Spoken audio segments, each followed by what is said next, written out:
I'm a sexy beast. Hiya. Welcome to the Sunday Movie Marathon. My name is Max. I'm Chris. I'm Darcy. And this is episode 69.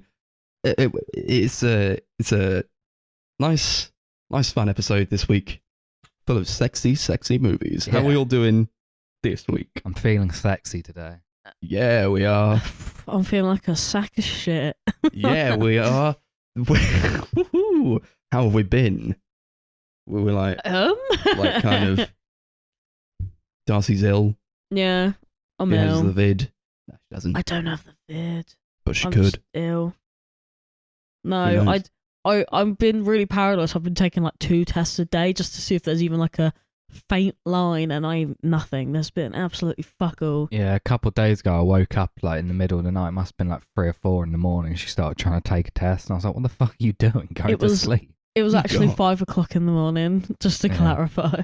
What is wrong with you? Well, I woke up and I couldn't get back to sleep, and I was like, oh, I'll just take a test now so I can drink some water and go back to bed because my throat's dry. And Chris was like trying to like move my hand, like, just go back to sleep. Yeah, I was like, just have some water and go to sleep.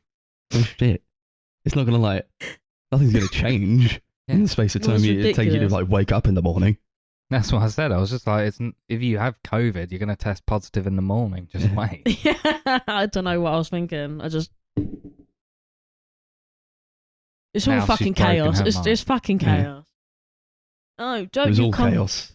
And before Don't we you- started the podcast because Oh, Darcy thank didn't know you. how to plug her mic in. It was pandemonium over here at the Sunday Movie Marathon No, headquarters. the mic just looked too long. I can't explain it. Like, I felt like it needed to be more inwards, but it obviously doesn't because everyone's mic looks exactly the same.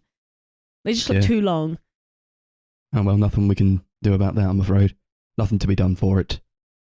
Unless Nothing needed, anyway.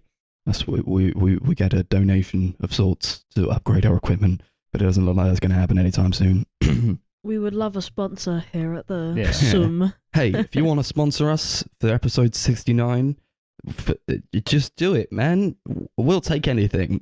To be honest, I think everyone's going to hear this week's episode and go, wow, that was not sexy at all and Yeah. horrible. Steve-O's podcast regularly gets sponsored by like boner pills. So if he Yeah. can get sponsored by something sexy like that, so can we. We could, yeah. Is this our call for Viagra then? Yeah, it's pretty much like... If you have a niche sex toy that you want promoted, we would be more than happy to do that for you. Yeah, we don't judge here, we just do. Hit us up on the DMs. Do we have DMs? We got Twitter. Social media will have some We've got form a Hit of us up. Facebook page. On the don't we? Facebook DMs. Yeah. Why not? Fuck. Like I said, we're desperate now, aren't we? We watched some movies. We We all did. picked a movie. Well, Darcy didn't pick a movie because she forgot. So technically, Chris has got 2 picks, and I have 1 pick. But one of them is masquerading as Darcy's pick. So Correct. we watched The Piano Teacher. We watched that other one, High Life, and we also watched Beginners. And Chris picked the first one, so you know what to do. That I do. I picked The Piano Teacher, directed by Mikhail Haneke, a director we talked about one of his films, just Funny Games we talked about, isn't it? Pretty sure. Pretty sure that's the only one we talked about. And I thought it was about time we talk about one of his other movies because he's a great director and his films are rife with interesting stuff. Mhm. The Piano Teacher from 2001. It's about a character called Erica who is a piano teacher who is incredibly sexually repressed. She lives with her mother who is a very controlling, dominating woman who kind of just completely controls her life. And one day she meets a young man who's also a piano player who starts to romantically go after her. That's kind of the basic plot of the movie before it goes into some pretty fucked up stuff. Yeah. I feel like if we talked about more than one Haneke movie, we'd know. Like, he's that kind of director. I've seen this one before. It's something that I was reluctant to go back to because it is quite heavy.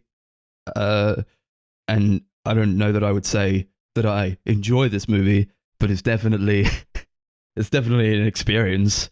Whether that be enjoyable or like horrendous. I would say it was horrendous. It's a very hard movie to sit through. It's very upsetting, and it's like classed as like a romance when you look it up, but I don't fucking believe that. It's not romantic at all. It's just hard. It's just a hard watch. It's very, yeah, I don't know. I feel like I was gonna watch it again at some point, but I don't know if I ever would again. Yeah, I could happily never watch this film ever again, if I'm totally honest.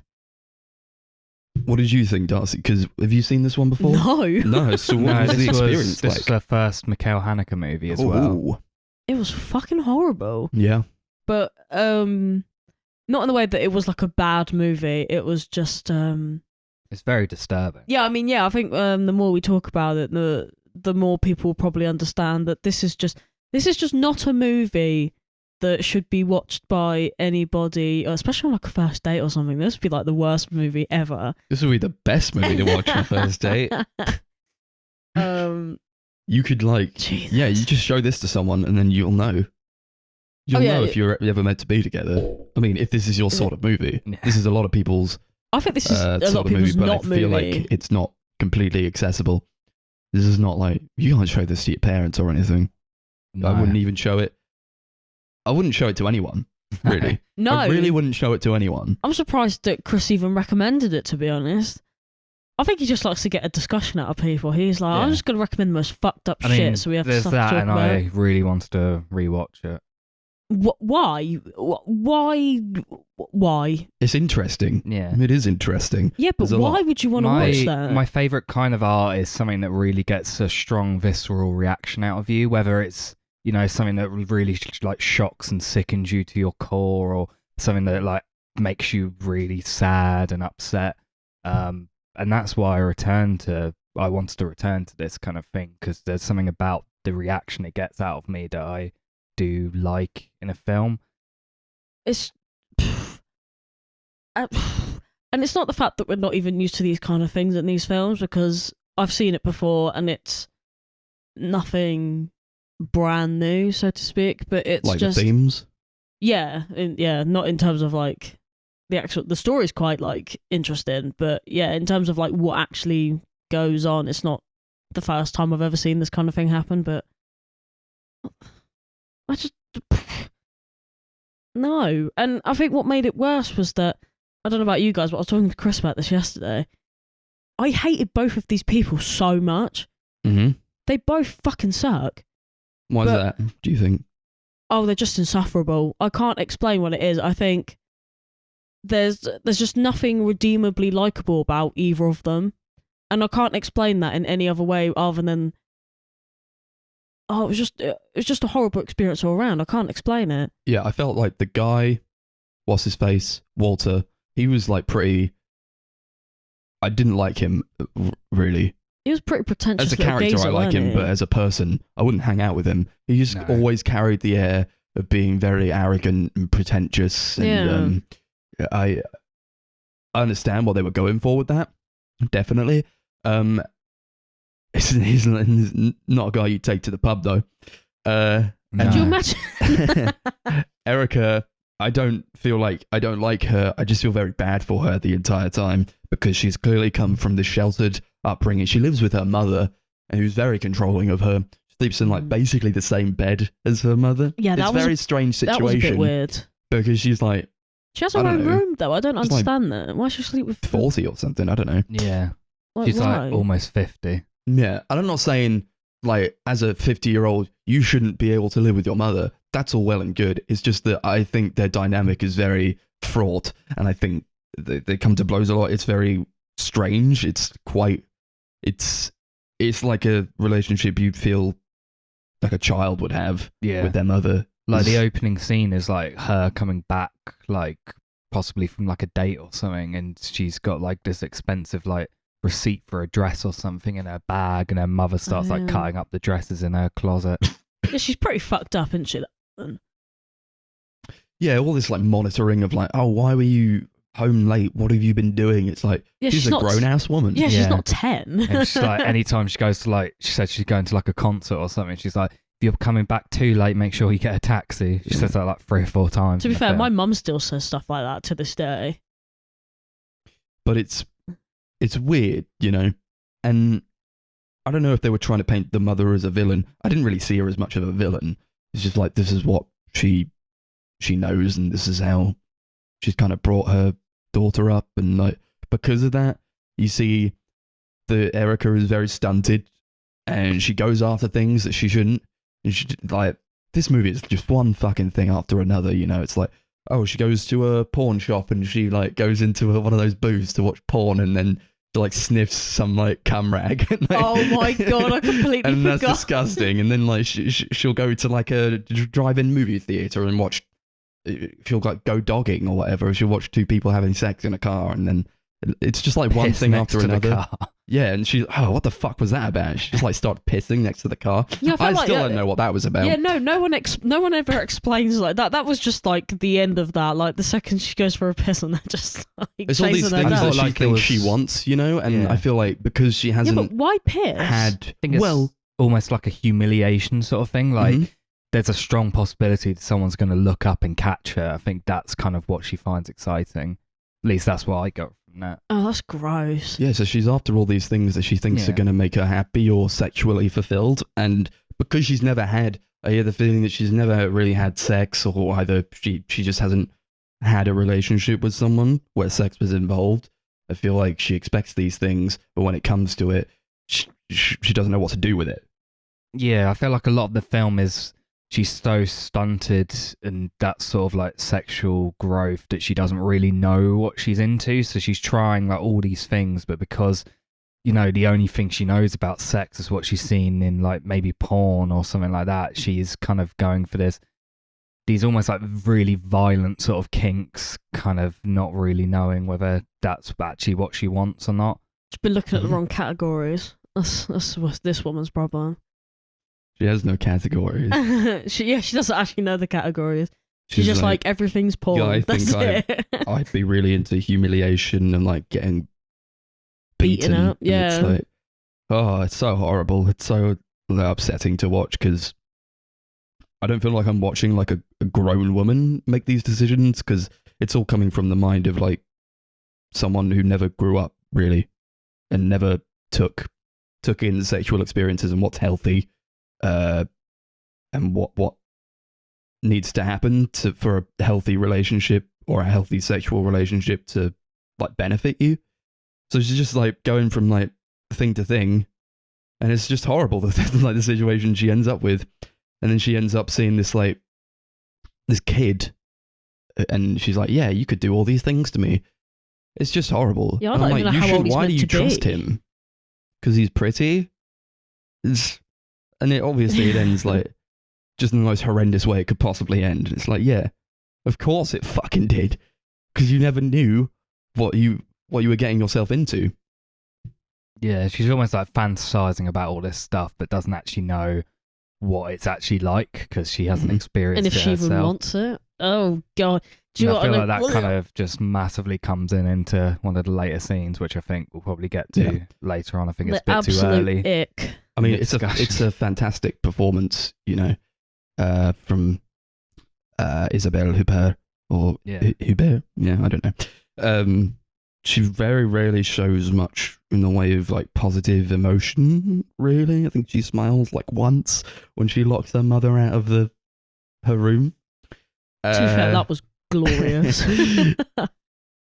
And I think it's such an insane performance because like you do have to be very held back, but also she conveys a lot of the character, and you feel like there's history and background behind the character and how she's grown up. I really enjoyed seeing her just go from like scene to scene, and kind of she was like the main focus like every time, you know. I think she's in literally every single scene Yeah. of the film. She's like, I think delivers one of my favourite performances in any film. I think she's just incredible in this film. Mm-hmm.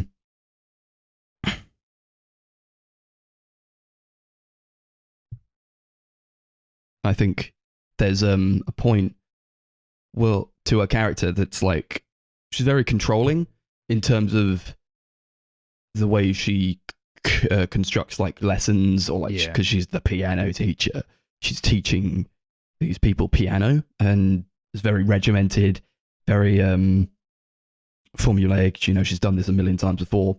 I feel like she doesn't want to strive for anything less than perfection. You can't fuck up. And I feel like that's also something that her mother has drilled into her. And I think she says, what is it her mother says to her? It's like, no one must surpass you. And it's like, yeah, if you've grown up with this kind of thing in your life, then of course you're going to turn out like this. And I feel like this idea of being so strict within her teachings and her lessons is paralleled by how she goes after sexual gratification, because she's like, yeah, I've written this list out.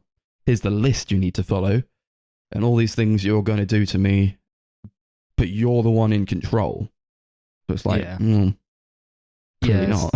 It seems like because of the way her mother's treated her, she does have a longing for power. She's kind of like has this very like cold, almost emotionless, power-driven attitude. I think, so especially shown in the lessons where she's like can be brutal with a lot of students, but also like later on she gets like quite psychotic and obsessive with Walter. Like there's that really horrible scene where she sees like Walter looking after like one of her students who's like really worried about this like recital, and she like puts broken glass in the coat pockets to like scar them so they can like possibly never play piano again. It's like the kind of shit she's doing in this film. It's horrible, you know. She sees the girl. I thought she saw her as kind of pathetic for being so nervous. Then you get this dichotomy between herself and Walter, where he's kind of making this girl laugh, and that kind of calms her down. That's not something that she'd ever be able to do because of the way she's been raised and because of the way she holds herself. She kind of only knows how to be cruel, I think, and she suffers, so everybody else has to suffer with her, and that's why I think she sabotaged the girl. That was a horrible fucking scene, man. Oh, it was awful. You could see her kind of contemplate it as the camera kind of follows her through the changing rooms, or like the coat room, and she just like kind of sits there for a while, and then she does it. She smashes up this broken glass and puts it in the pocket. Oh, it's horrible. Oh, it's horrible. Yeah. I think that that scene where she's like walking through the like changing rooms trying to like work out whether she wants to do is like a great example of the way I think Haneke films his scenes, where he makes everything hang for a long time. There's a lot of just empty like space in between actions. I think a lot of the time there's something about it. It just makes the scenes really, really uncomfortable to watch. There's like some moments where it feels like you're almost like watching something that you shouldn't be watching because it's like shown for so long. I feel like the camera should have already cut at that point, and it kind of like almost has this like voyeur sort of feeling where you feel like you shouldn't actually be seeing what you're being shown. And I think that's something he does really well in all his movies. To be fair, I thought she was going to use the glass on herself. Like, no, I was just waiting for her. I was like, oh, she's got form. I was waiting. I was like, oh, okay, we're just going to put it in this girl's pocket then. Okay, cool. But you don't even know that it's like her pocket, really. I mean, you could know, but on a first watch, I was like, what's she doing that for? And it's like this escalation. I thought it was her. Yeah, I also thought it was her own coat pocket. Mm-hmm. Like she was saving it for later or some shit. I was just like, what the fuck? But then, I don't know. I think obviously it worked in her favor because like obviously like things happened. But normally my first instinct is not to put my hand in my pocket when I'm wearing my coat. I don't know if you guys do that, but I don't automatically put my hands in my coat. I do. Yeah, I don't know. I guess it wouldn't matter. You'd put your hands in your pocket at some point, right? Yeah. Maybe. I don't know. Yeah. Yeah. I'm going to start double checking my pockets now. I think there was a point where she was in bed with her mother and she like starts kissing her. And the mother's like, what the fuck is happening? Yeah, What do you think of that? What's going on there? I have no clue. I at first I thought some like really fucked up stuff was going to happen, and she was like going to do something with her mum, and I was like, I'm lost with all this. I don't know what is going on. I still don't know what's going on. I don't know what to say. The only thing I could think of is maybe it's just like a desperation thing. Like she just wants something, and she's so desperate that she'll literally turn on anyone who's there. I think there was like a tension within their relationship that she needed to release. Yeah. And I think that having not been through these other relationships that possibly she should have gone through by that age, where like maybe you fall in love, or like you have realistic and healthy sexual relationships, that if she's not really even allowed to bring people home, how is she ever gonna learn these things? And it's like, well, I guess it would just translate to her mother, because she never learned not to do that. Like, well, I guess this is like a healthy relationship, and if I can't bring people home, then I guess like that's what she wants me to do, or like this is the kind of relationship that we should have, because she doesn't know, like, in terms of like boundaries with different people, I guess. Yeah, I mean, I guess I agree. I just never thought that anyone would want to do that with their own parent. But then but then I don't like know, that, she's lived with her basically her entire life. That's the implication. And she does say, like, when she's trying to kiss her, like, I love you. And it's like, yeah, how do you differentiate between the love you feel for your own mother to the love you could feel for someone you were romantically engaged with? Yeah. The good old Chris Chan situation. Don't you dare. Yeah, a lot of parallels to that. I mean, yeah, I guess so. I thought it was really nice and interesting and very cool to see the piano actually being played. You get like these shots of the hands on the piano. It's like, yeah, if you go, usually I think in a lesser movie you'd just have like, you'd have that ADR in. Or yeah, someone would just like sit there but not actually play it or something. Like you wouldn't see their hands actually pressing the notes. They may. I think Haneke uses like classical music quite a lot in his movies, and I think a lot of the time, if someone's playing an instrument at all in his movies, he makes sure they're actually playing it. He's very strict on that, apparently. So, like, I think Isabella Huppert learnt piano for the role. Yeah, and obviously she is really great in the movie. Fucking brilliant. Yeah. I found that like I would never be able to go to like these recitals or anything where they're just like playing classical music. It's already been written, and I'm like, yeah, I don't know. I just feel like I would be really bored by it. Yeah, I know. We said about this during the film. I had to go to quite a lot of those sort of things at uni, and a lot of the time they were really boring.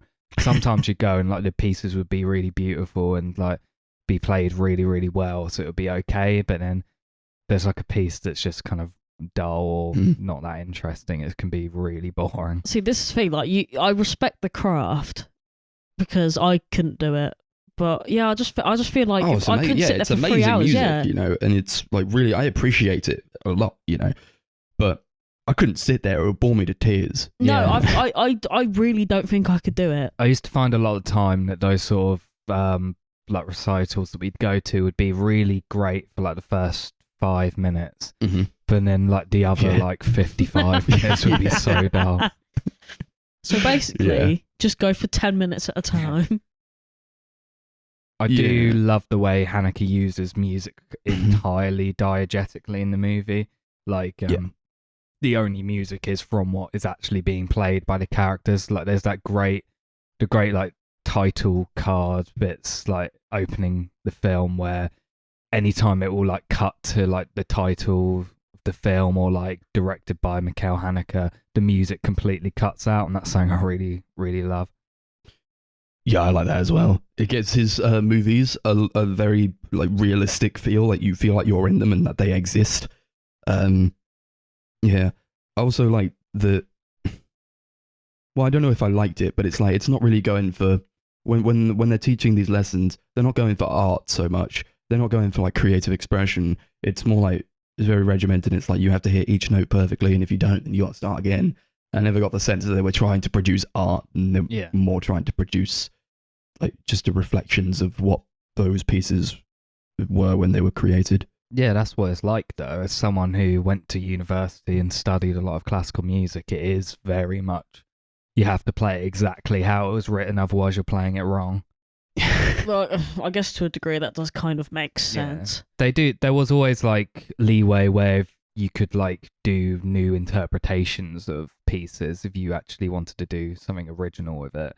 But for the most part, you had to play it how it was written because that's the music. Mm-hmm. Yeah. I guess it's like the difference between writing a book word for word from another book and writing your own book, I guess. Yeah.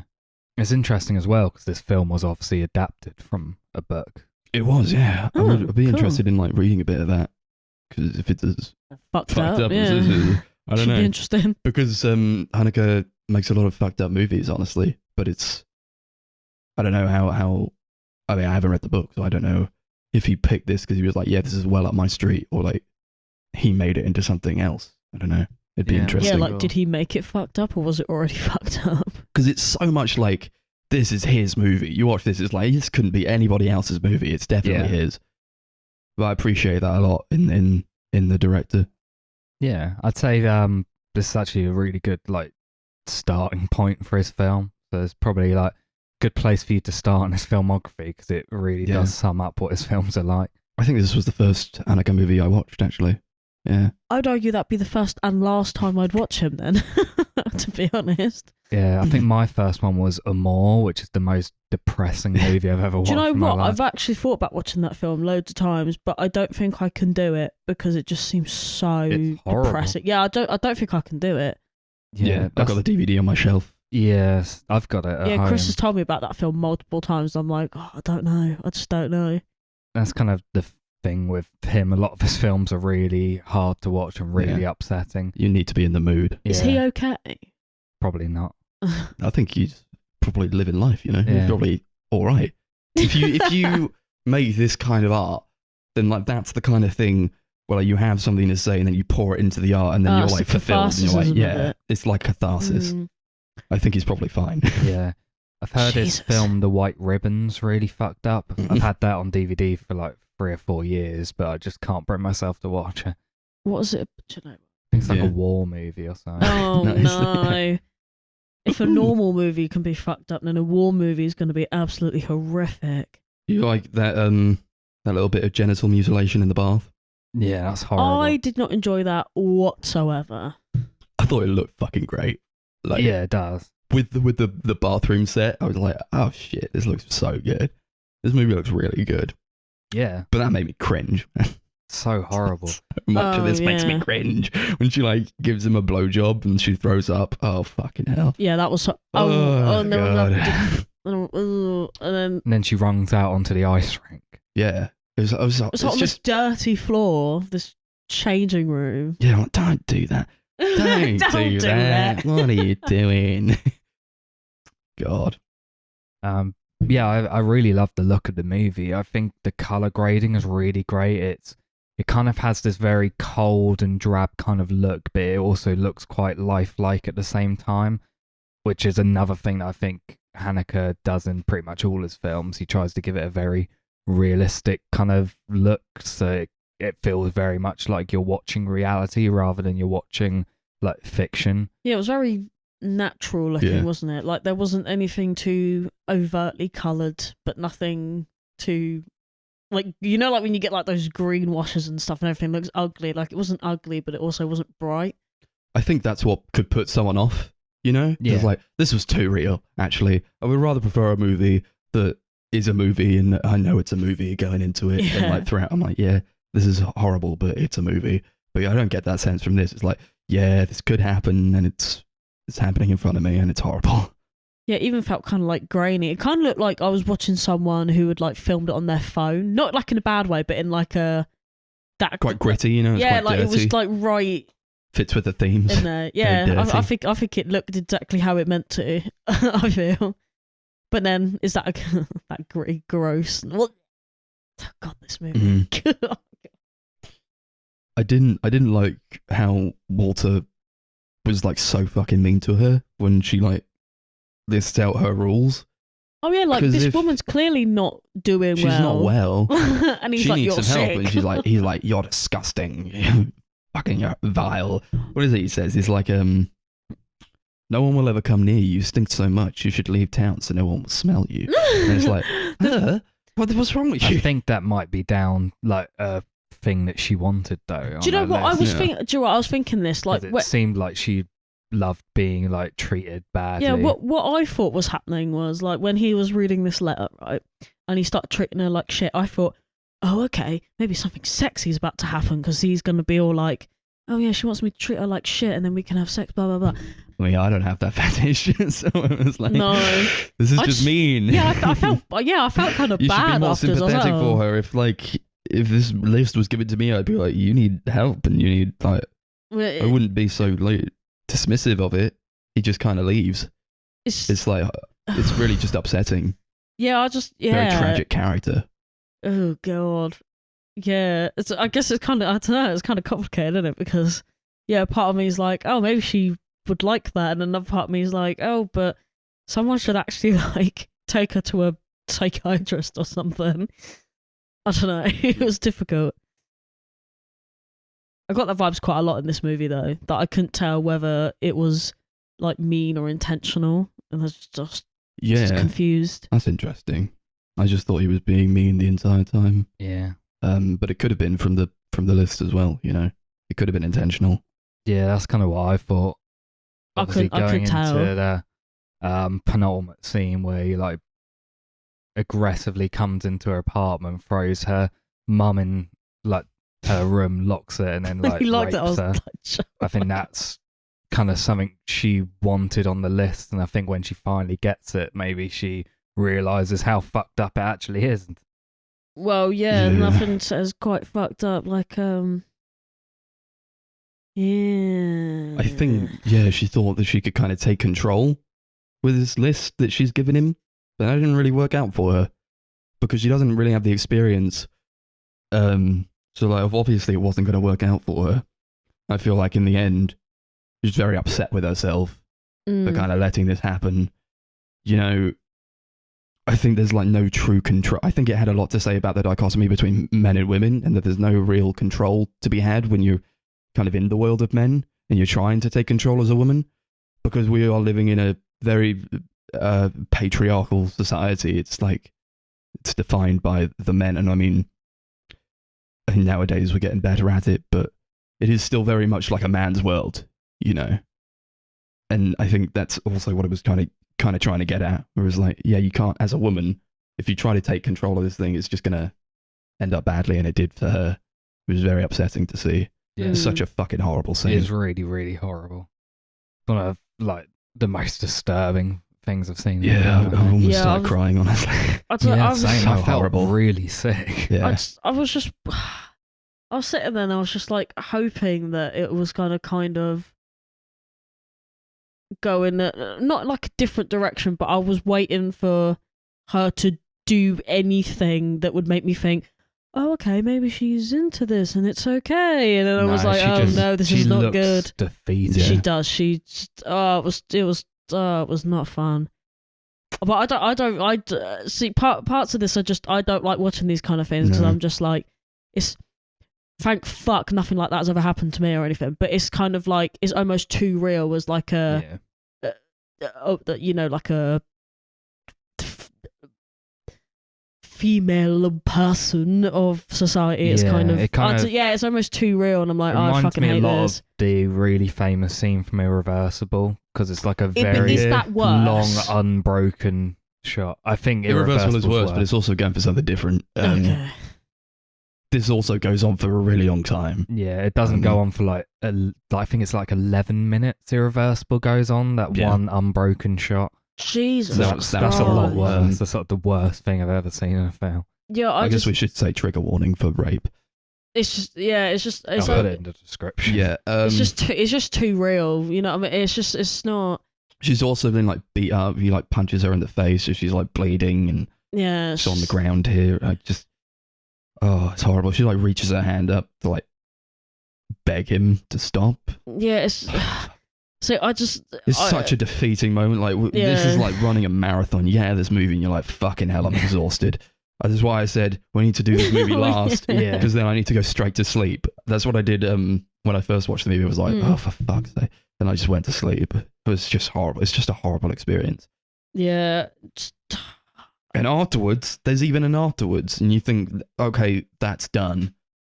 And then it's not done because she has to go to this fucking recital thing where she's just supposed to act like fine, like she's not been through this like horrible ordeal. I think that's sort of a lot of what we have seen. It's like if women primarily are subjected to these kinds of things, I just feel like they should have some time, but she's not given some time to fucking recover from it. And she's just supposed to be fine and like hold herself as normal. It's horrendous. Yeah. So obviously she sees Walter again and like says like hello or something to her, like just very nonchalantly, and just walks into this recital. And she just fucking happened. Oh, it's horrible. She like takes a knife out of her purse and stabs herself. And what I've always kind of like got the idea that maybe she brought the knife with her because she wanted to confront Walter and maybe stab him. Like that's what I thought. Like take that last bit of power where he's like completely controlled her, and she's not gotten the power or control that she's wanted. And then obviously it doesn't go the way she wants. He's like kind of almost treats her like nothing, like treats her like they didn't have all this thing going on. I think at that point she's just so defeated and gives up. Do you know how badly I wanted her to go in there and just fucking lose her shit and just stab him to death? Do you know how badly I wanted that? I was like, oh, go on, Gil. Go on. And then it was just like, duff, stab in the chest. I was like, fuck you. The fucking face she makes, like, even before she's put the knife in her, like, basically her shoulder almost. Yeah, or, like, it was kind of like, her heart. Yeah. Oh, it's just like full of anger and anguish. And I think that she's just like really upset with herself. And she just leaves. She leaves, yeah. She just leaves. Okay. Oh, God. It's a great ending, but it's really fucked up. Yeah. We're almost like relieved when it fucking ends. Oh, even though no, like there's like it ended, and I was like, yeah, you like breathe. But it's not a happy ending whatsoever. Yeah, I don't take it as a happy ending. I take it as a very upsetting and just sad ending for a very sad character in the end. Yeah, and it's just one of those films that just kind of. See, even talking about it just sucks the friggin' soul out of your body. Like, it's just. It's a lot. And he's such a fucking awful guy, Walter. He's like. I really wish he'd stabbed him. I think the entire time he's like, you pushed me to do this, and he feels like she's pushed him to do that. So but this victim blaming shit. Like he's owed anything because she led him on, and like he just has to like see it through to the end for some fucking reason. But that also speaks to like kind of the overall mindset of, I think, men, and it's like, yeah, well, this is what she wanted, and it doesn't matter that she said no eventually. I agree. It's just, it's very upsetting. Like, like I said, it's absolutely nothing new. And that's the fucking sad part, is that I'm so, like, used to, like, hearing about this kind of stuff that I'm just like, yep. I think it's an important movie to watch.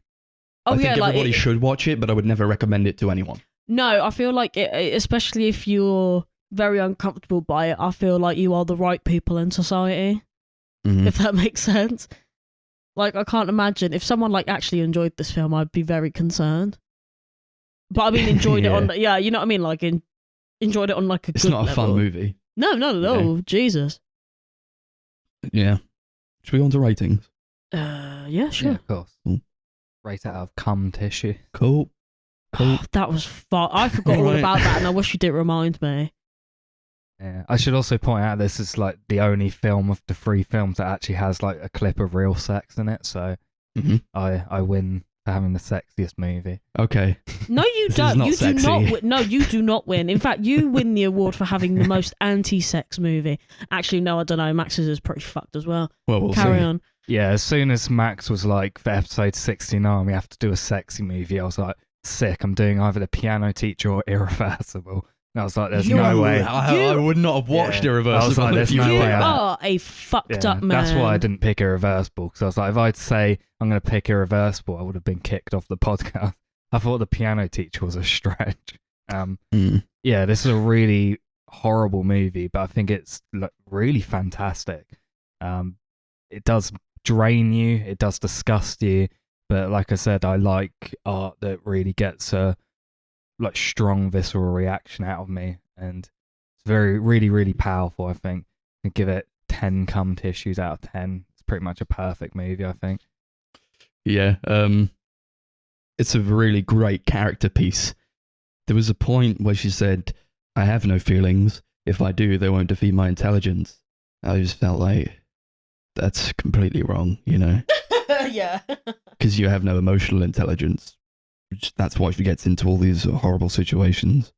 She says that love is built on banal things, and it's like, no, because you take away the emotion of sex and you take away what makes it pleasurable, just like your lessons. You know?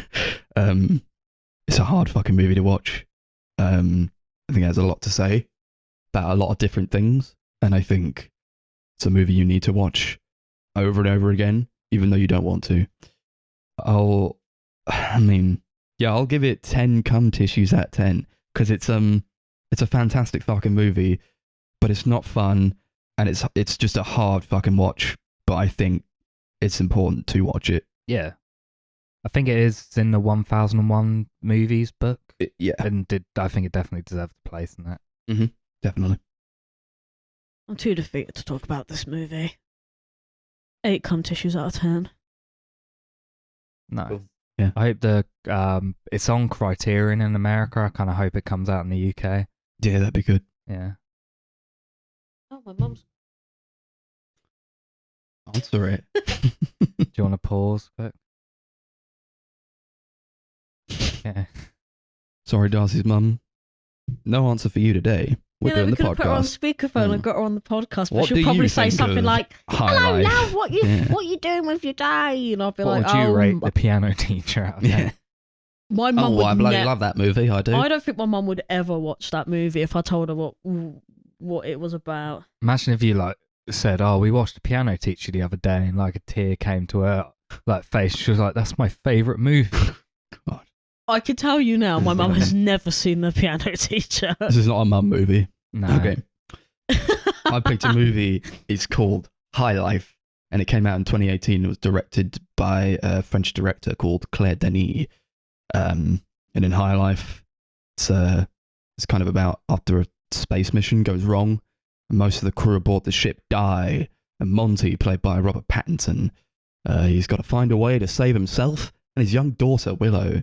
And we glimpse through most of the movie a flashback to when the crew, which was composed mostly of death row inmates, or maybe entirely, I'm not sure. I think it is entirely. Yeah, entirely of death row inmates. And we see when they were alive, and they were part of an experiment to breed more humans.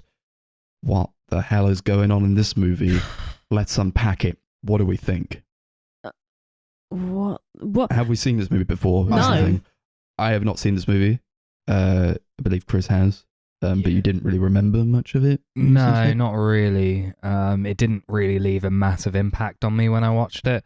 I remember at the time I was like, yeah, that was a pretty good movie, but I remember not being as in love with it as a lot of people are.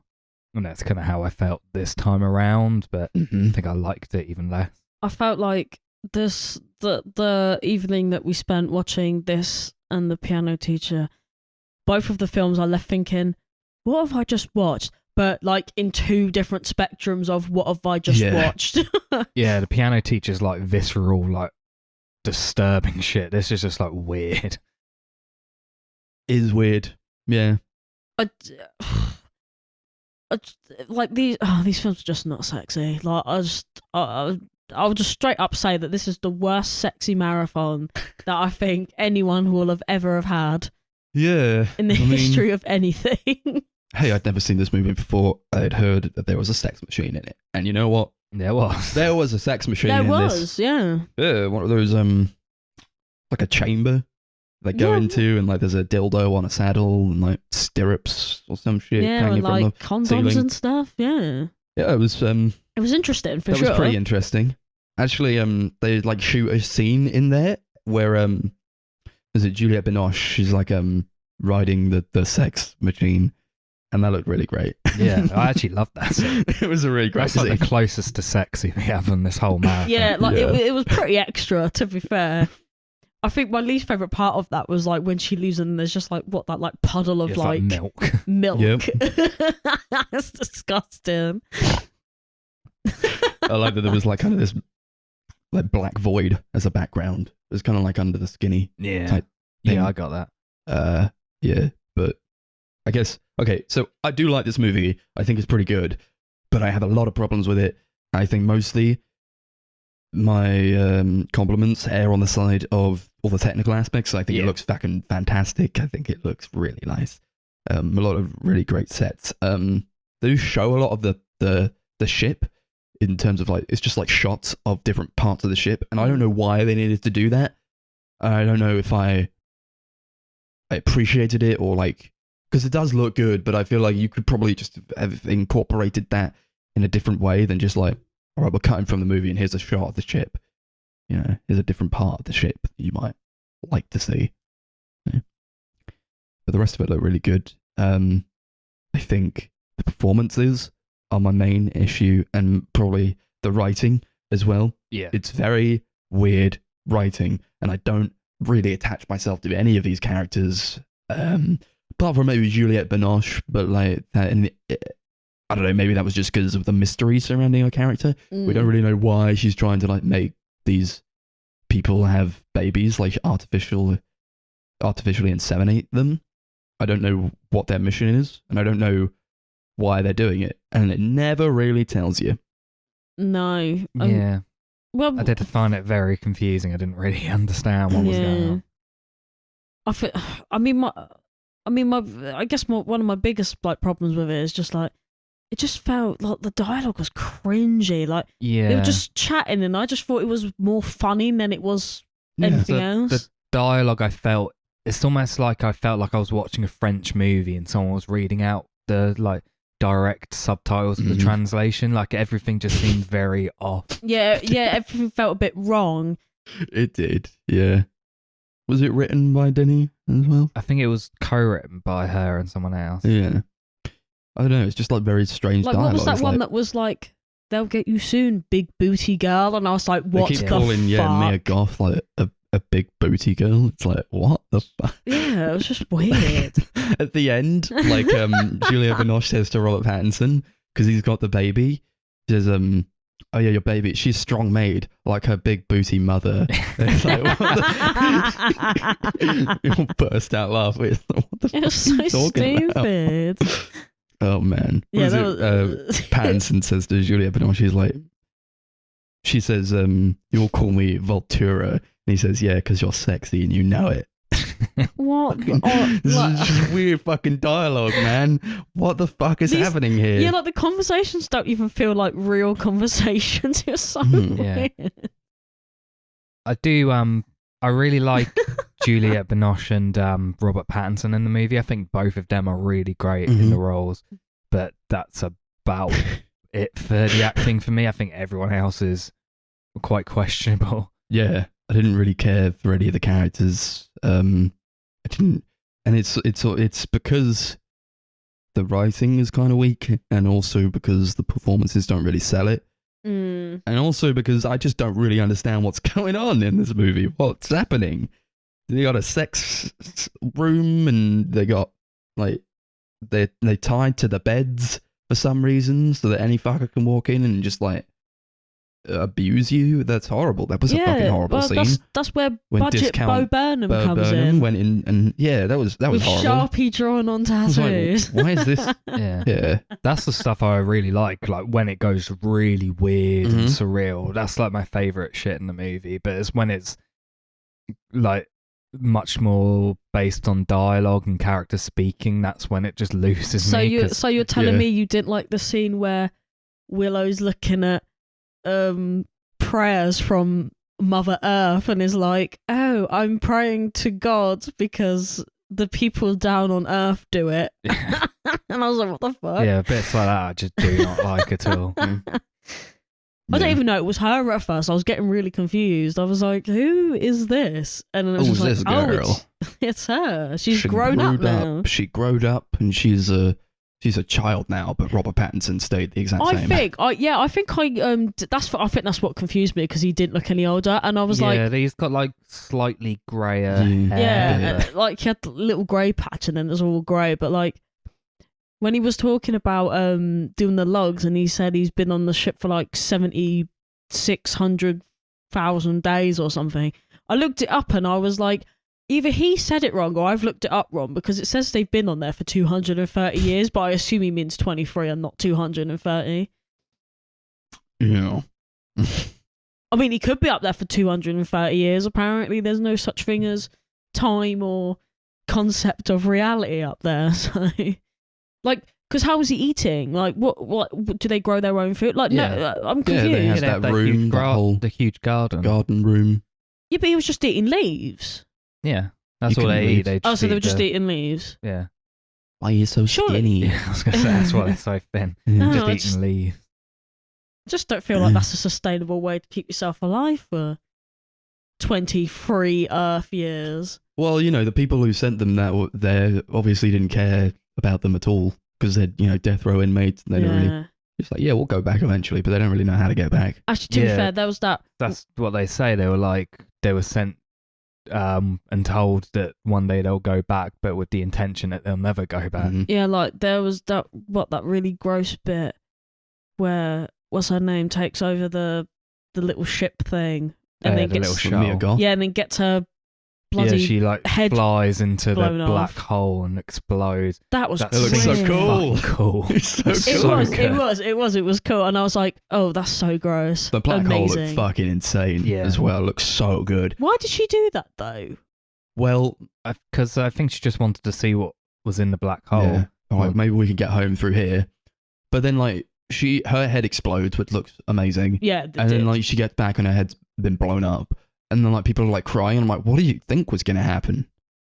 What, you just sent her in this fucking... see, in fucking Elon Musk's new Tesla See, car now and, the like, through the only- black hole. And then her head blows up and you're all astonished at it. Why? but then the only thing that I thought was weird was that at the beginning of the film, all the dead are there, right? Robert Pattinson picks him up and chucks him out the door. What's her face? Had her head still intact. Yeah. What's that all about then? Yeah. Did he imagine that? Did that actually might have happen? done. Maybe it didn't happen. I don't That's know. another really fantastic scene. where where the bodies are like Yeah. floating in space. That's Oh, sick. The title card comes up. We were all It's like, what the that's- I was like, fuck? we're in for something here. that's the best bit of the film. Yeah. Yeah, and then But it was it's all all downhill. Yeah, I was just about to say that. It's like 20 minutes in as well. It's Yeah. like quite a while. Yeah, that in bit for was That's the- sick, to interesting. be fair. Yeah, that's like incredible title card. That's like the bit that really sticks in my mind. Yeah. If you want a good fucking title card, I would recommend watching The OA on Netflix, where it's like they do like a whole like regular episode and it gets like half an hour in and then the title card shows up and you're like, fucking hell. And that Yeah. was kind of like what this was about as well, when all the bodies are floating in space. I was like, fucking hell. It's I think like, I literally said that. It was like crazy. It's like Climax does it like halfway through the film. That one Yeah. for Climax That's is mad obnoxious, as well, though. to be fair. That's just Gaspar no way of being a dick. I don't know, I kind of enjoyed it, to be honest. When he was fixing the ship at the beginning and then the baby was like screaming and he could talk to the baby, I was like, this is clearly putting you off. And then he like loses a spanner or something. I was like, why don't you just like the baby's not going anywhere. Yeah. Just mute the baby. Yeah. Just mute the, you can Still see the talk to baby the from what you're baby. doing. Yeah. You could still talk to it. Yeah.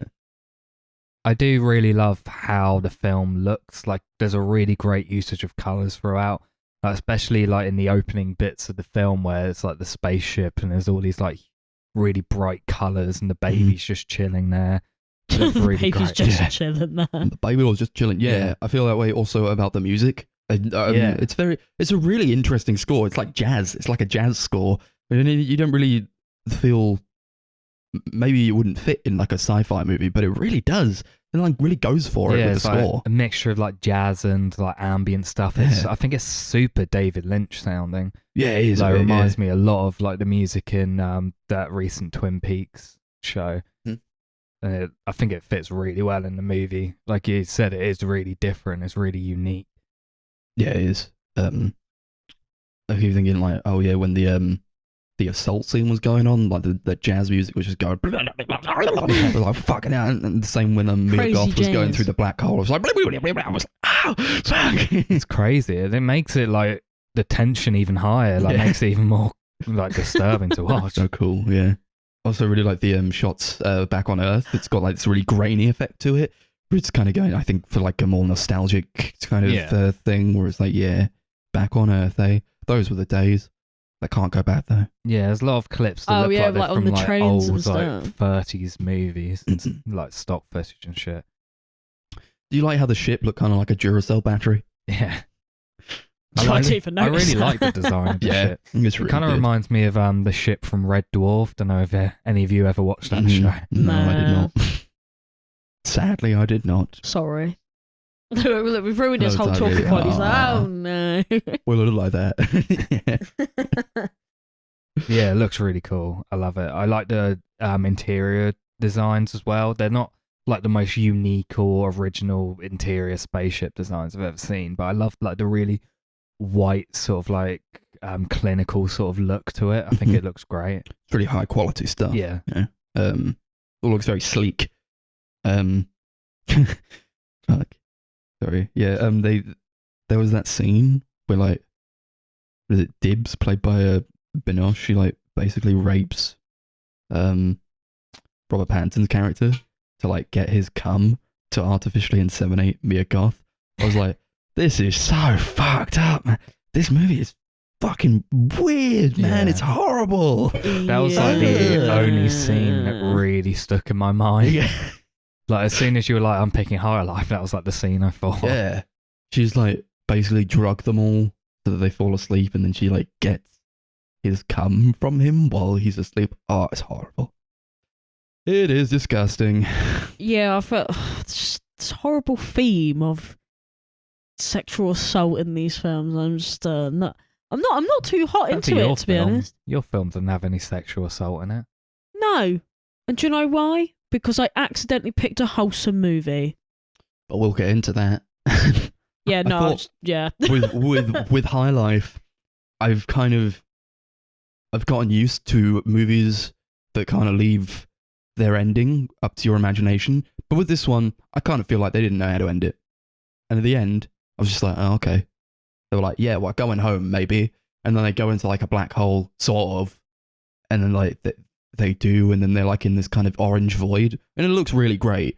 But I was also like, well, what happened though? And then it ends. Yeah. I actually do not remember how the film ended, to be honest. What, High Life? Yeah. I don't really remember a lot of it know, already. right. So it kind of ends with I don't know where they're going, but Robert Pattinson and Willow are like, you ready? Yeah, let's go. And then they go into the white mist or whatever the fuck was going on, and then that's kind of it. And I don't know why they went there or what happened. Did they go to the moon? Did they go to the sun? I don't know what happened. I don't know where they Mia Goth's went. head blew up when she went into the black hole, and then he's like, we're going into a black hole. And then they do it, and they somehow survive. And then, I mean, the ending to this movie, I knew it wasn't going to be straightforward, but I thought they'd actually end it. But they kind of didn't. And then they're just like, we did it, kind of, sort of, maybe. Yeah, And then it I ends. didn't understand. Yeah, they were just like, Nothing happened at the yeah, end. and there was nothing there. It was just They wanted to go back to whiteness. Earth, but like, they didn't. Yeah, I didn't really understand, but then again, I kind of felt that whole way through this whole film was just things didn't really make sense. Yeah, I was like, you definitely can't have this movie end where like they go through a black hole and they like end up on Earth and they're like, cool, all right, Could you imagine? That'd we be did so- it. But That then would have been weird. No, But do like, you know- nothing happened though. Like in like substitute for that, it's just like I don't know. I I think it go would have through a been black hole. it would have been way more satisfying if they either both died or they just somehow like like I don't know like that episode of The Simpsons where like Homer goes to a new dimension, then he lands on Earth. It would have been like that, but they would have landed some like in Manchester or something, just Or somewhere could be like, random on the Earth. Futurama and like I think it was the last movie they did where they go through the black hole, and then in the next season it shows them come through into a alternate universe where everything was the exact same except for before. It was like if the events in the film time didn't is happen. like I just That would have been nice. Yeah. That would have been interesting. it's just one of those But films no. that I felt like the story wasn't finished Mm. and the film wasn't really finished either. I don't They know. don't I even can't like know explain it. really how to kill characters. It's just like I guess they kind of all die. Like Tuchemi, fucking Andre 3000. He just like ghosts out of there. He just Yeah. disappears. Yeah, he does a Yoda death. Yeah. He just like lies down and fades away. Like, That was what the- just happened there? I was so, like, did he die of old age? Did he just stop eating and he just died? Did he fall asleep and Yoda he away? fulfilled Like his purpose. Yeah. he just, Just like Luke in The He Last just Jedi, where he's done everything. He just decides to die. and then that other girl, she's gone as well. There was another girl there who just There are a bunch of fucking Just- people in this movie Yeah, whose they just names I don't disappear know, out of and like I nowhere. couldn't tell you a character attribute or whatever. no, I couldn't don't tell you know. anything about anyone really. I think this movie is a lot about like human connection and love and how that's kind of been taken away by the artificiality of this process of making a baby. Yeah. I think making a baby is more about it's more than just making a baby. It's about it could be about like love and connection and like actually being able to love that baby, I guess. Yeah, of course. But they've kind of taken this away with the artificiality of it all. I really like that though. I like Yeah. that about the movie. Claire Denis said that this film's about love. Yeah. She said that's like the main theme of the film. And I didn't really get that, but now Mm. you've just said that actually To makes me, a lot more sense. it feels Yeah. more about paternal love than it feels about Because there was actual, like an absence of it, right? Yeah, With all because the- there's no sterile it human was. connections. No romantic connections is what I'm trying to say. I guess my problem is that I don't know why they were making babies. Don't know why that was like a thing that they needed to do. I have a feeling it's because I think this lady has gone like absolutely mental. Because if you remember that one scene where big booty girl, I don't remember her name, sorry, like she's talking to this woman and she's like, "Did you really kill your kids?" And she was like, "Yeah, I did." And now I'm like, oh, she's just trying to like, like retribution or something. She's just trying to like make the perfect kid because she killed her own. I don't know. I don't. I feel like But that's she where it was seemed going. quite proud wasn't of it? the fact that she'd done that. Mm-hmm. She seemed more proud about the fact that she killed her husband. She was like, yeah, with a knife. And I was like, oh, what a bitch. Girl. Girl boss. Because I don't know, she seemed really like unhinged. But then Yeah. like when she came out of that, I thought, why aren't you on death row then? I'm confused. Perhaps she was. Oh, yeah, maybe. Oh, I yeah, don't maybe even she know. was. Was she on death row? Yeah. Yeah. But I thought she was just I thought she was just someone that like. Well, oh no, yeah, maybe she I think was. they made her the head of the team, but Mhm. she's still on death row. Because she was super smart and knew how to artificially inseminate people. Right. Okay. Right. Yeah, Yeah. I had. Okay. Yeah, because she as was they like, sleep. "You guys are all thugs and criminals and sluts and all this," and I was like, "But aren't you?" Aren't you a murderer? Yeah, like aren't you exactly the Murderer. same? You're like you're nothing different to these guys. I'm confused, which is why I thought maybe she wasn't part of that. But obviously, when you fucking hell.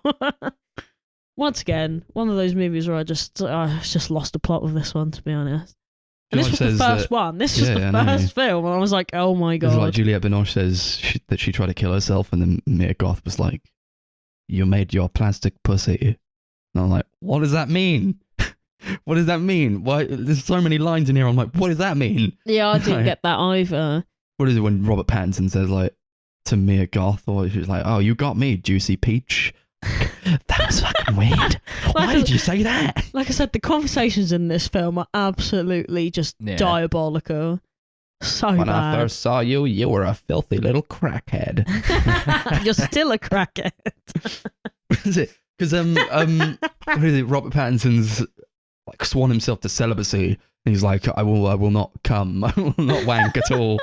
He says, he says chastity was a way of making myself stronger. He sounds like What an do you mean? incel. Sounds like those like no fap November people. Yeah. Like, think they're gonna transcend to another plane for not wanking. Oh my god. He's like, oh, it stinks. The usual stench. It gets me hard. I'm like, Claire, please explain these things to me. I don't understand what's going on, man. To be fair, I could imagine how disgusting that shit must smell. Like the smell of like relations is fucking atrocious. My god. Oh dear. Oh, what a movie. And I don't mean that in a Yeah. good way. What a movie. And it didn't make its money back at all. I mean, I mean, I would- it's like an art film. Yeah, I know. kind of don't expect. was it it to like make a its money budget of 8 million euros? It only made 2 back. back. Yeah. Oof. It's a shame, you know. I do like the movie. I think it's got a lot that people would like, but it's also very inaccessible. That's Yeah. the problem. I don't know a single person in my circle of people that aren't you guys that would even slightly enjoy this movie. In Yeah. fact, I think everyone would. Well, a lot Yeah. of people do hate it, you know. I got the impression that everyone really liked it, that have seen it. I think there's like a big fan base of it, but also it is kind of almost a cult movie. So there's a lot of people who Fair. really don't like it. I think it only has like a 5.8 out of 10 on IMDb or something. Yeah, sounds But about it's like right. I said, it's an art film. It Yeah. is very out there, very inaccessible. It's definitely got a crowd who would enjoy it, but it's not a mainstream sort of crowd. So you don't really expect this kind of thing to do well. It's the kind of thing that when you give it a high budget, you know you're not going to make that kind of money back. It's just you make it because you want to make it. It's like a passion sort of Yeah. thing. And I got that from it, definitely.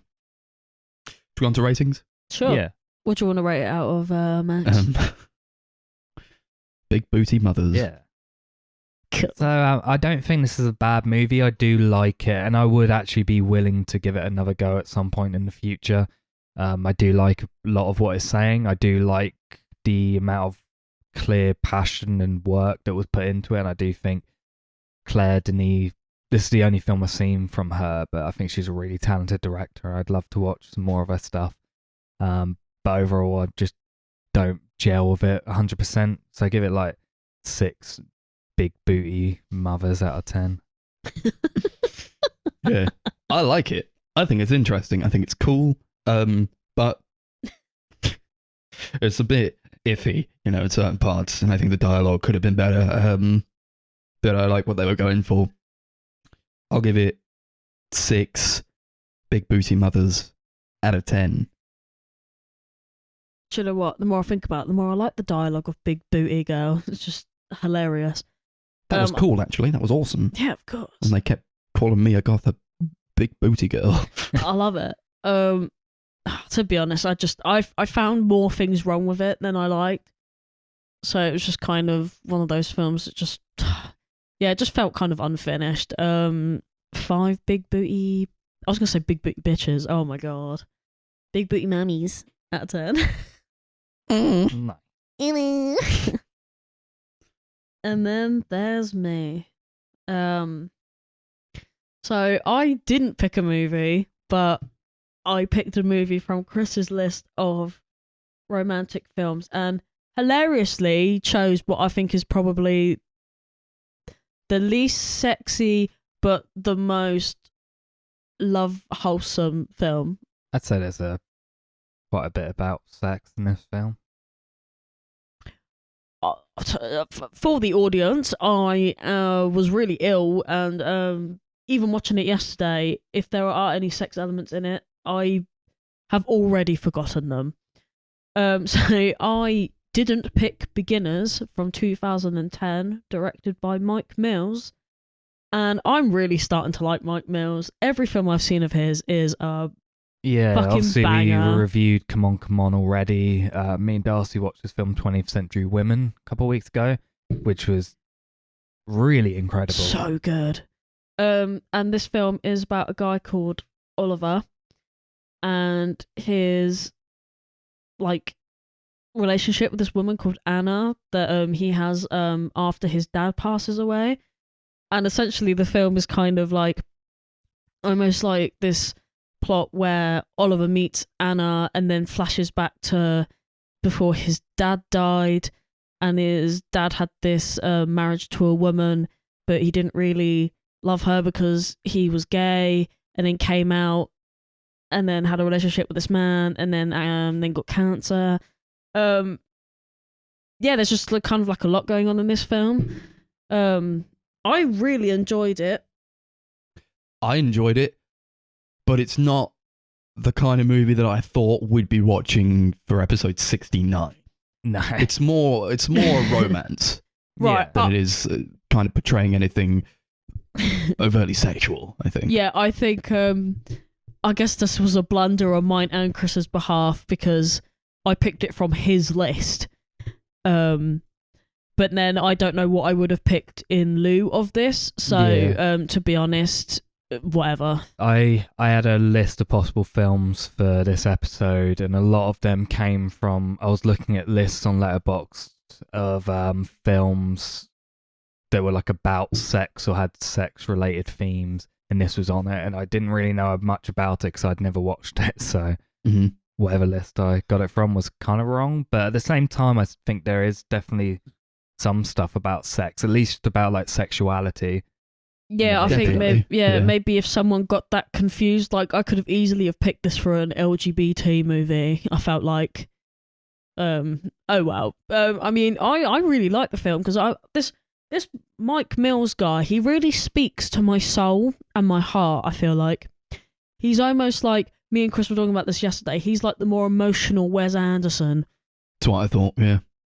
A lot of this movie is quite, I thought, very reminiscent of like a Wes Anderson movie. Yeah. You know, like the dog who speaks, like in subtitles, and like I these love little that dog. side vignettes that they do. It's like, oh, this is 1955 and this is 2003 and here's what the people look like and all that. I was like, this is very Wes Anderson-y. Yeah, I Yeah. love that stuff. This reminds me a lot of The Royal Tenenbaums tonally, because it is kind of like, just like that film is, it's very much a mix of melancholy and like wholesomeness.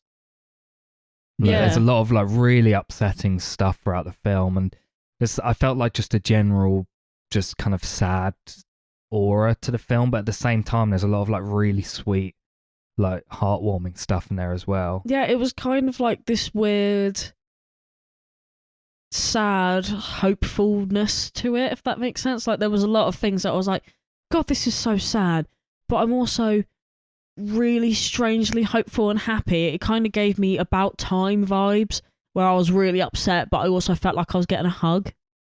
Yeah. Yeah, I like all the dynamics going on. I like all the acting from Christopher Plummer, Ewan McGregor, and I fuck, don't know her name, sorry. Melanie Laurent. Melanie Laurent. Yeah, she was really great. I like all their dynamics and like the way they speak to each other, and you know, you kind of feel like it's just like a relationship, and they get into like getting to know each other. It's kind of like the honeymoon phase of it, and I feel like they were contrasting his relationship with her with his father's relationship later in life with this other guy, Andy. Andy. Yeah. I feel like, yeah, you guys have it like kind of a lot easier in terms of what you're able to portray of your own sexuality and relationships, whereas like back in 1955, he definitely didn't, you know? Yeah, there was like those really sad parts where he was talking about his dad's life, and he was like, he went to a psychiatrist in 1960 or something, and they told him homosexuality is an illness, but he could be cured.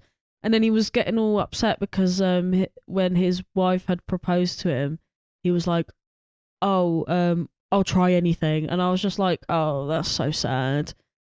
Like, obviously he cared about this woman quite a lot, but he obviously was like unhappy because he didn't he wasn't want to being be with himself. her. Yeah, I thought that was really sad. But then I guess that's kind of something that must be relatable to people who are a lot older than us. Like, we're quite lucky now. I mean, I say we're quite lucky, but there's still like quite a lot of stigma around like Yeah. but not being nearly gay. as much. But yeah, nowhere near as much. Like no one's getting thrown in the psychiatric ward for being gay anymore. Yeah, it was interesting how they kind of explore like his relationship with his son and like his wife, where he was very cold with his wife. Like they didn't really have much romance going on. Like there's multiple shots of him kissing her goodbye, and she just looks kind of just upset because he's just not present at all. And it's like interesting seeing him like say that he was kind of living a lie almost. And I think maybe he was quite distant from his son because his son kind of represented this lie and this life that he was pretending to live. It's interesting seeing him later on in life, like having a completely different relationship with his son, being like really close with him, spending a lot of time with him, and actually being free to be himself as well. Yeah, he got like 4 whole years to be his authentic self. Yeah, and it He seemed clearly to be lived the it up, best you know? 4 years he probably ever had. I like that they show was it Oliver's relationship with his mother as well. It was like just seems kind of sad the entire time. Like Yeah, kind of but then I guess just upset. Yeah, I guess you would be. I guess especially if she genuinely loved him and he. I think he said. I Didn't. think Christopher Plummer was like, she said that she'd fix me, and that's why I went into because I'd try anything. He said. Yeah. It was like, oh, that's heartbreaking. Yeah, I was like, oh, if I wasn't so ill, I think this film would have made me really upset. But it's like, imagine like that from like her perspective of like this guy who she clearly loved, yeah, who definitely was gay, and she knew that he was gay, but like she just felt like she could fix him, all the while knowing that like she never really did. Yeah, it's really sad stuff. yeah, because Well, like, you say like fix, you know. yeah, like that's the thing. Like, I don't think people understand that it's not something you can fix. Yeah. You know what I mean? It's not like, something that needs to be fixed. oh Yeah. yeah, no, yeah, you know what I mean. Like, it's not something that you just wake up one day and go, oh no, I'm not actually into that anymore, because that's not Yeah. really how it works. There's a couple of great scenes that show like just how fed up she is and how she's kind of like rebelling against his life, where she like takes him to like his dad's like art galleries and stuff, and she's kind of just like messing around and acting really stupid, and she gets kicked out. Yeah. I thought those scenes were really funny. You see, like Oliver's had to kind of grow up quite fast. He like leads her Mm. out of there. He's Yeah. like, we gotta go. But like he drives the car as well, and she lets him drive the car around. Says, I'll drive and you point, and that was something that was mirrored when he met Anna. Yeah, And, like he drove her around. Like, oh yeah, I'll drive and you point. That was interesting. yeah. I- 'cause they I- show that bit first, and I was like, oh, that's kind of a sweet thing. And then when they call back to it later on, it just like really hit. Oh god. Like when his mother was like, black music's the deepest because they suffered the most, them and the Jews.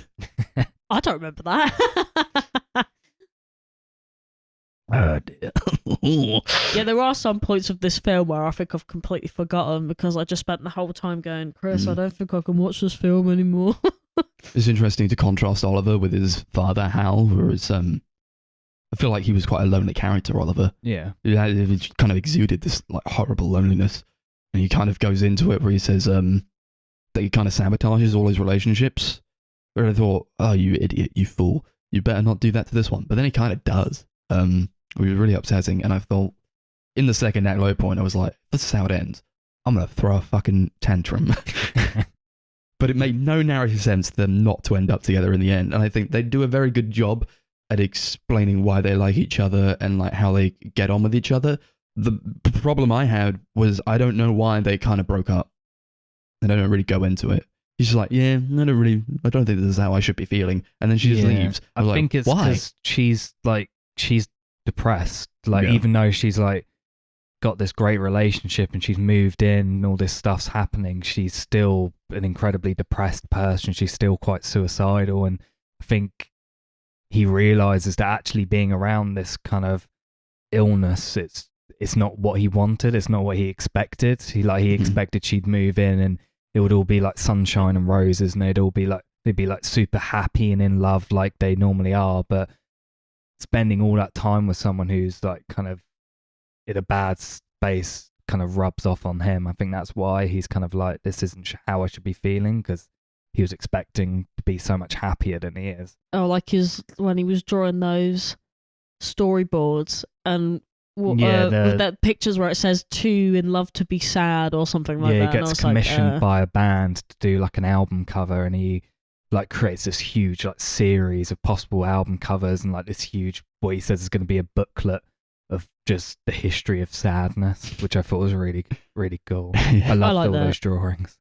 Honestly, honestly, Chris, if you like those drawings, David Shrigley is your man. Yeah, you were looking some up on Google Images. I'm telling you, that man is unhinged. And if you ever listen to this, I love you so much. He's an artist guy. Yeah, it's basically the exact same as those drawings. I think the first time I heard of him was when I was at doing my pre-degree. He did I think he did some shows or something in Brighton, and I really wanted to go to them, but I couldn't go. But I'm like obsessed with him because his work is just like, it's almost like, I can't tell if it's like ironic, like it's so shit, but it's but it's like it kind of like talks to you, like it reminds me of his work, like he was just drawing like really shitty things, but it was like it had a message to it, like, oh, we're crushed by the past and we're stuck in the present kind of thing. And I was like, oh, that's a David Shrigley for you, and that's just inspiration here. What does his mate say to him when he's like drawing? He's like, the pen is not your friend, Oliver, we're your friends. That's exactly it.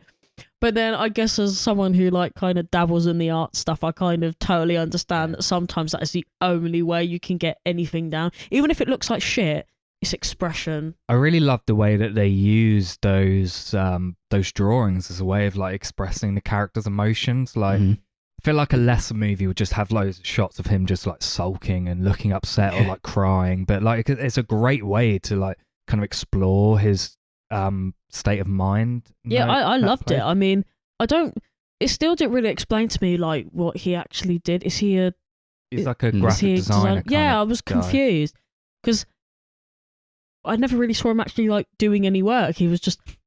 That was what he was doing. That was his work. Storyboards. He was making an album cover, and obviously they came in and they rejected it once, and then they came back and it was the exact same thing again, and he lost the commission.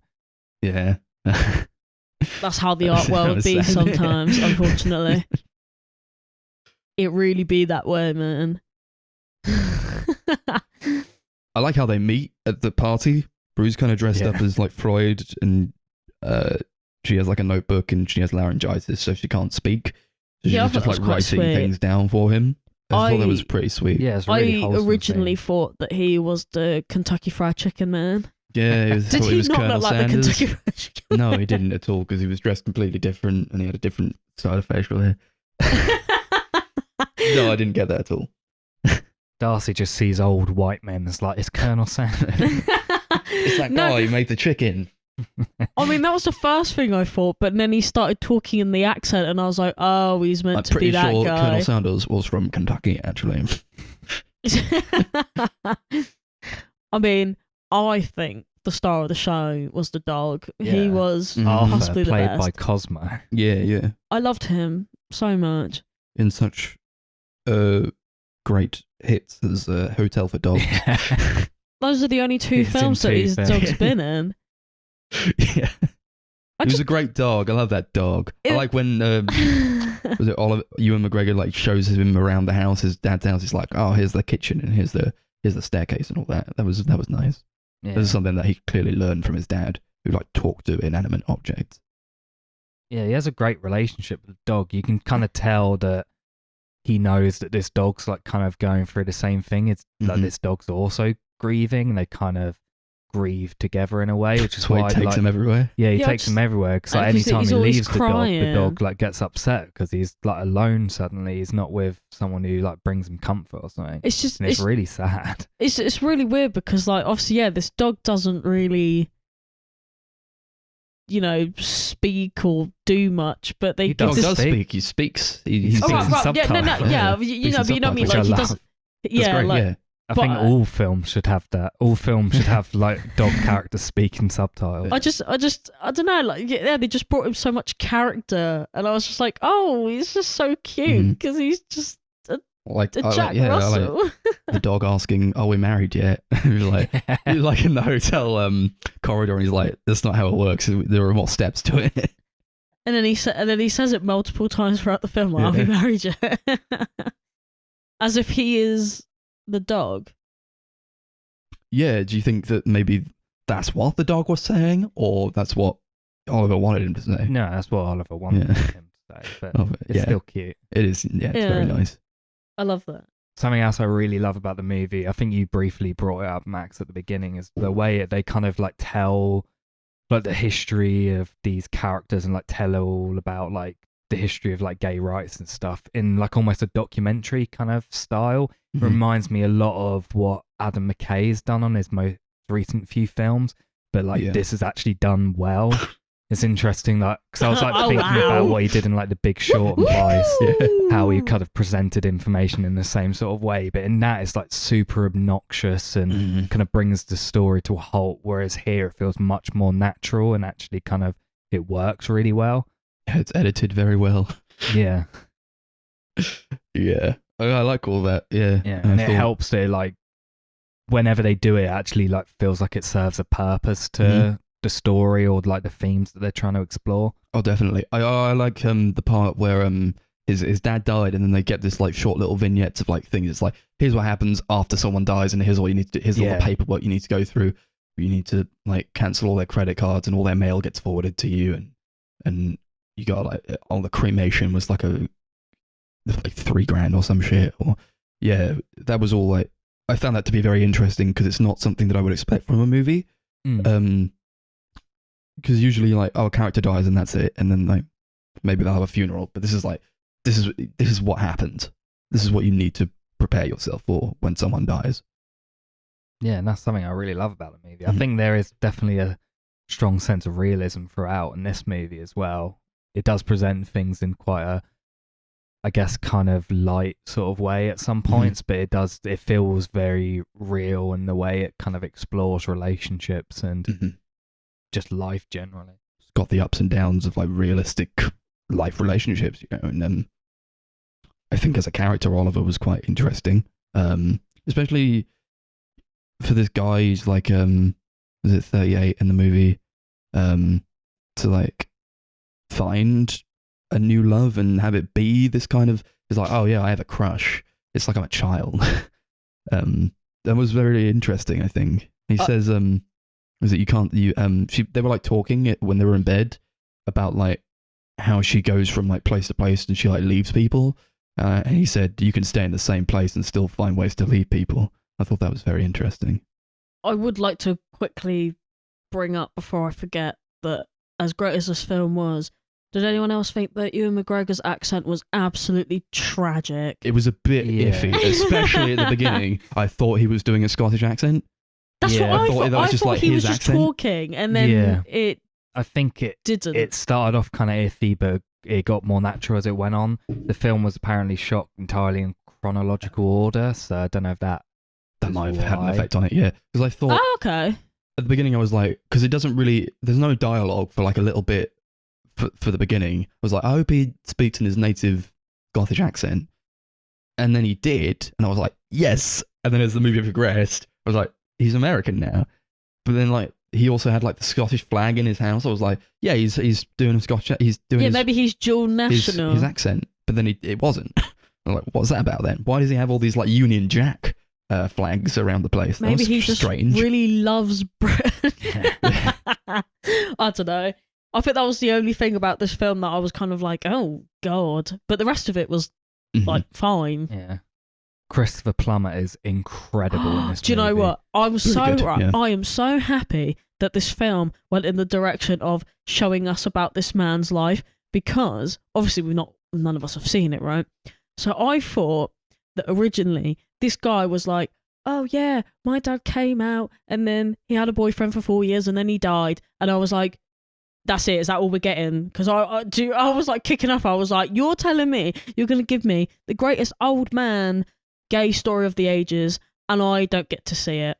And then all of a sudden he's alive again, sitting in bed, and I was like, oh my god, he's alive. I think he plays the character so well. I loved it.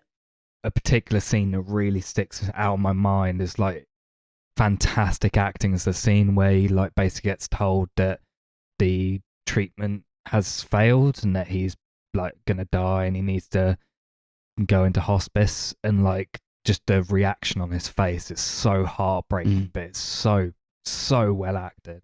He got a lot of awards for this performance. Yeah, he won an Oh, Oscar. did they? And I think Nice. he really deserved Yeah. it. He is just so good. So like I got how here. it- It's like British Academy Film Award, the Denver Film Critics Society Award, the Golden Globe Award, Los Angeles Film Critics Association Award, National Board of Review Award, Online Film Critics Award, and Screen Actors Guild Award. Nice. I think it was. Yeah, I'd say it was out deserved. of all the performances in the film, he's probably He was my favourite. favourite. His little side plot with Andy was quite possibly like my favourite part of the whole film.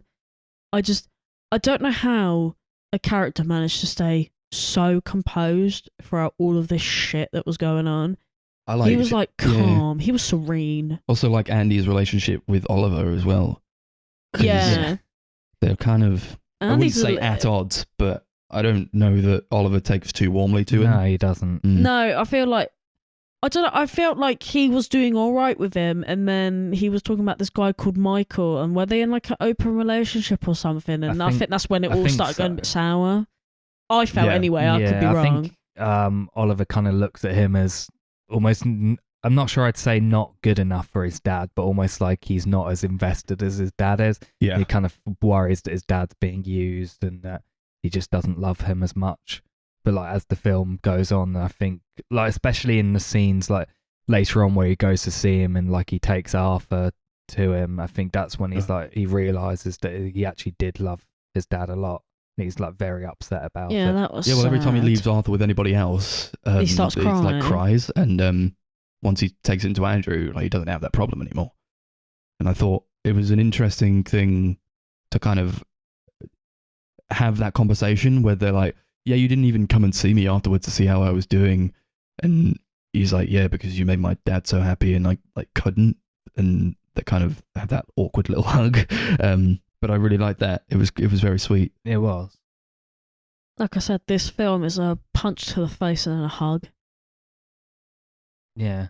I read I sent you guys a review from Letterboxd that kind of said that this film was almost like you're lying on the floor with someone and like just speaking to them like in the middle of the night for hours, like kind of quietly, almost like whispering to each other, and like you're laughing, you cry as well, and it's just like you're kind of getting to know someone, like the highs and lows of someone's like emotions and stuff. And I feel like that kind of perfectly sums up this movie. That's kind of what I felt watching it. But there's so many bits where I was kind of like almost seeing myself and like my own experiences in the film, and like I was kind of like relating to bits and kind of like feeling the highs and lows myself. And that's, I think, one of the reasons I connected with the film so much. Yeah, I felt a big yearning for it. I think it's a very warm movie, and I think it's also a lot about like how you have to allow yourself to accept love and kind of go out of your way sometimes to accept love and be a better person to people, I guess. Yeah. I get like that's where I got like such a palpable loneliness from Ewan McGregor's character Oliver, because I just feel like most of the time it was like it's going through like this honeymoon stage of a relationship, and then suddenly like it gets kind of real, or like it like drops off, and he's like, I don't think I should be feeling like this, and it's like that's like kind of the kind of things you sign on for when you're in a relationship, because it's not all amazing all the time, because it can't be, because we're all just people. And then like, and that's when I got so mad when he like told her to leave. I'm like, oh fuck's sake, what are you doing? I would like to watch this again because there are honestly there are just parts of it that I just can't remember. Yeah. I love the music as well. Kind of has like almost a jazzy sort of ragtime kind of feel. It like sounds really old. Reminds me of like the music from like the BioShock games, and like how it feels very olden time. Like sounds like it's from like the 20s or 30s, but it kind of, there's something about it. It sounds quite hopeful but melancholic at the same time, and I think it perfectly suits the style of the movie. Mm-hmm. Yeah, all really good, I think. I like the kind of little things they do to develop the relationship as well between Oliver and Anna, where I think just from off the bat I was like, yeah, these guys are clearly, they're already in love, like immediately. I like when they like go to the skate rink and like they're on roller skates, and then the woman comes over and she's like, you're not allowed your dog in here, and then like they steal the skates and like roll through the hotel. I was like, that's really sweet, really nice. Yeah. I think it's like a really, like, one of the more realistic love stories I've seen. It feels very, very real. Like, I completely believed that every second that these are two people with like great chemistry and connection. And I think the way they kind of delve into these guys who are both kind of going through a lot mentally in the way that kind of affects the relationship, that really resonated deeply with me as well. Yeah. It's like a nice hug. I think I would definitely watch it again as well. I think as it stands, I probably preferred Come On, Come On as a movie. I think I was like, wow, going from this to Come On, Come On. I mean, this is still a really great movie, but you can see just how much he's improved as a director. He's a really great one. I think I would like to watch more of his movies as well. I think he could turn into like one of my favorites because he really gets people. I think he gets the human experience and what it's like to love and to be human. Yeah, he's only done 5 films so far. Me and Darcy have watched obviously 4 of them now. And I know it's done 4 films. We've watched 3 of them. Yeah. Right. And I think from the ones we've watched, he kind of does get better with everyone. Although 20th Century Women's my favourite of the 3 we've seen, I do think as a director, he does improve. I think out of the 3, this is my least favourite, but that's still this says is a lot also my because least I favourite. really love this movie. Nice. Should we get into ratings? Yeah, let's do it. What are we doing Let's now? do Jack it. Russell's. Cosmos. All right. Okay. Yeah, like I said, I really love this movie. It really hit me hard. I think Mike Mills is just an incredible director. I'm looking forward to watching his debut, although I've heard quite mixed things about it. But I'm definitely going to get this and the other 2 on Blu-ray at some point because I think they're all they got sad moments, but they're kind of like a hug at the same time. They're warm and sad simultaneously, and I love films like that. I think this is like a perfect 10 for me, 10 Cosmos out of 10. Yeah, I liked it a lot. I like it. Why they ended up together as well. I was like, yeah, that needs to happen, and it did happen. So that's a big thumbs up from me. Thank you very much, Mike. Loved it. I'll give it 8 Cosmos out of 10. Yeah, it was a good film. I really like this Mike guy. He speaks to my soul. 8 out of 10. Oh. Yeah, Cool. Cosmo. When I first heard about him, I was like, oh, is that the guy from REM? Because there's I think a guitarist or something, it's called Mike Mills, and I was like convinced that it was the same guy and he's just gotten into films. So I was kind of disappointed when I found out they're completely different. I was going to say, if he had gotten into films, he's a better filmmaker. Nah. Right, that's that then. We've got the next one to do for episode 70. So we're going to spin the magical wheel to tell us what the hell are we watching next week, what we need to put ourselves through. Wheel of So Chris has got the wheel, he's going to do that. Yeah, I think we've got enough time to do enough. If it goes on for like a while, I think we'll be all right for like a longer marathon. Yeah. Oh yeah, we'll be fine. But we'll see.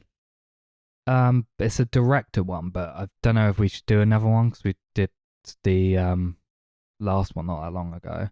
Yeah, spin it again then. We won't do another director one. We'll see what happens in the next one. It's another director one.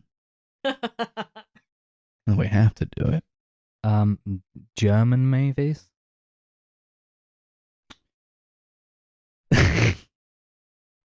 Yeah?